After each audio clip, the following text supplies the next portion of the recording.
छत्रपती शिवाजी महाराज की।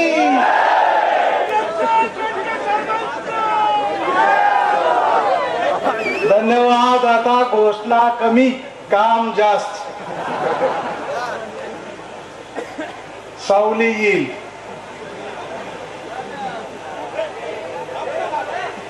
थोडा वेळ आपल्याला शांत बसावं लागेल। आपली सभा उशिरा झाली त्याबद्दल मी प्रथमतः दिलगिरी व्यक्त करतो। आपल्या राज्याचे उपमुख्यमंत्री सन्माननीय अजितदादा, त्यांच्या सोबत आलेले महाराष्ट्र राज्याचे असलेले युवक अध्यक्ष उमेश पाटील, आपल्या जिल्ह्याचे नवीनच भक्कम असे राष्ट्रवादीचे अध्यक्ष जालिंदर भाऊ कामटे, युवकांचे अध्यक्ष, स्टेजवर उपस्थित असलेले सर्व सन्मान, आपला उमेदवार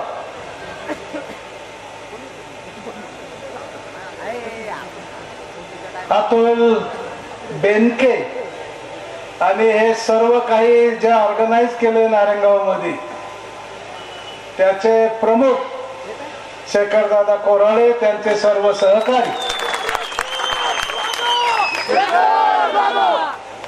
बंधू आणि भगिनी, माझ्या आयुष्यामध्ये अनेक निवडणुका मी पाहिल्या। 80 सालापासून मी सातत्याने विधानसभेच्या निवडणुकीमध्ये आहे, परंतु अशी निवडणूक कुठेही पाहिली नाही। 10 उमेदवार, प्रत्येक जातीचा, प्रत्येक पंथाचा, प्रत्येक वेगवेगळ्या विचाराचा, वेगवेगळ्या असलेल्या शहरामध्ये राहणारा माणूस। जुन्नर तालुका म्हणजे असं त्यांनी समजले, आम्ही पुण्यात राहू, मुंबईत राहू, तर गावच्या लोकांना काही समजत नाही। 5 वर्ष कुठं असतात बेपत्ता कळत नाही। निवडणूक आली का फॉर्म भरायचा, तात्पुरतं नाचायचं, पुन्हा निघून जायचं। मग जुन्नर तालुक्यातील माती कशी आहे, मती कशी आहे, तिथली माणसं कशी आहेत, जुन्नर तालुक्यातला निसर्ग कसा आहे, हे काही लोकांना माहित। आदरणीय पवार साहेब यांचा पहिल्यापासून या तालुक्यावर लक्ष। 5 धरणं कोणी बांध, सिंचनाची क्षमता कोणी वाढ, आणि म्हणून हा शेती प्रधान असलेला तालुका आहे दादा।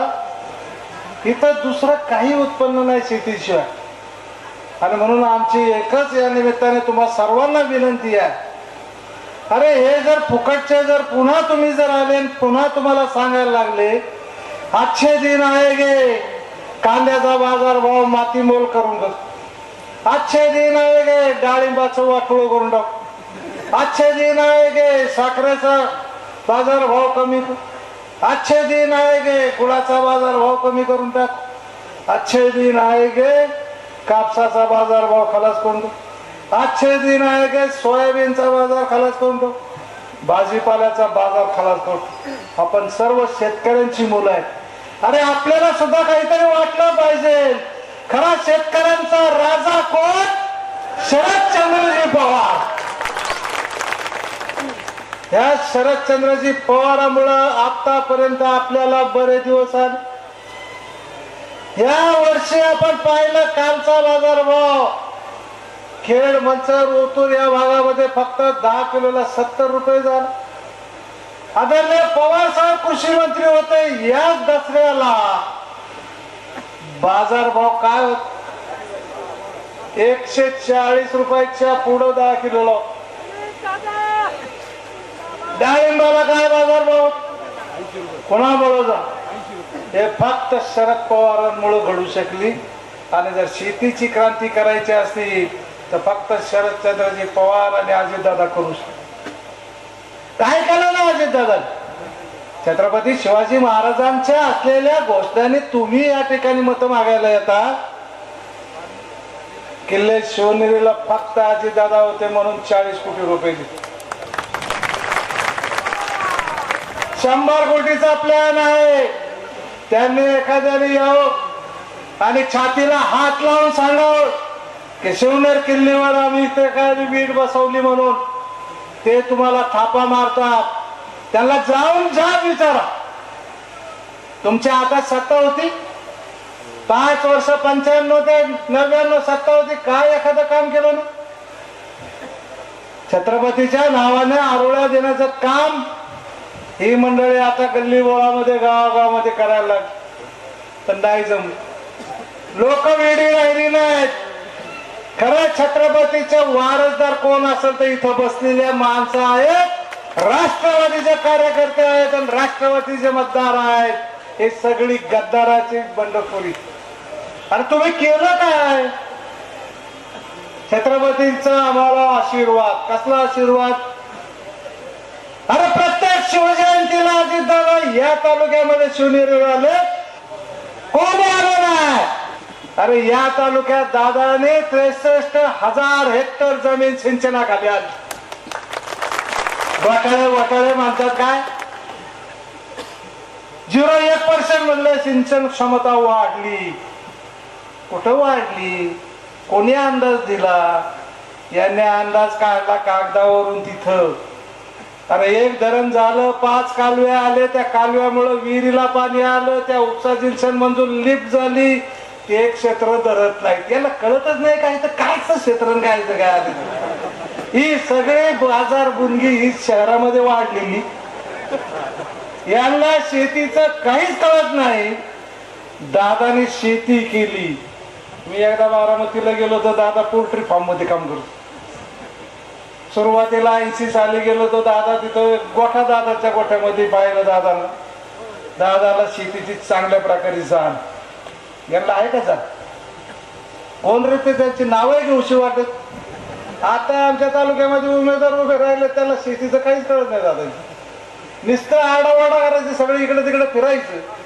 आणि म्हणून ज्या माणसाला खऱ्या अर्थाने शेतीची जाण आहे, ज्याला तळागाळातील लोकांचे प्रश्न सुटतात आणि यदा कदाचित ते प्रश्न सोडवण्यासाठी माझ्यावर किती आरोप प्रत्यारोप झाले तरी मी सहन करेन.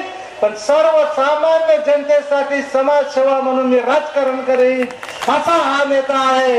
आणि म्हणून या नेत्याच्या पाठीमागे आपल्याला जायला पाहिजे. दादा जर त्या ठिकाणी पालकमंत्री नसते ना अर्थमंत्री जर नसते तर शिवनेरी किल्ल्याला एवढ्या मोठ्या प्रमाणात निधी मिळाला नसता. कोणी दिला?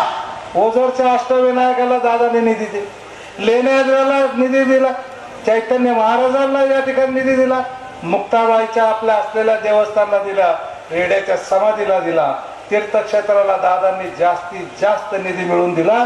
त्याचं एकमेव कारण म्हणजे ते या जिल्ह्याचे पालकमंत्री नियोजन करत असताना, नियोजनाच्या असलेल्या सभा होत असताना वल्लभ बेनकेने नुसती चिठ्ठी जरी दिली याचा समाविष्ट करून द्या म्हणून सांगितलं. सबस्टेशन कोणी आणली? आज आपण जे पाहतोय या तालुक्यामध्ये एमएससीबीची सगळ्यात जास्त सबस्टेशन दादामुळे झाली.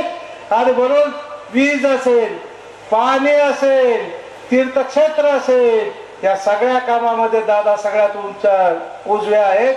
दादा आम्हाला या तालुक्यामध्ये बेरोजगारी वाढत चाललेली आहे आणि म्हणून त्याच्यासाठी पर्यटन क्षेत्राला या तालुक्यामध्ये वाव आहे.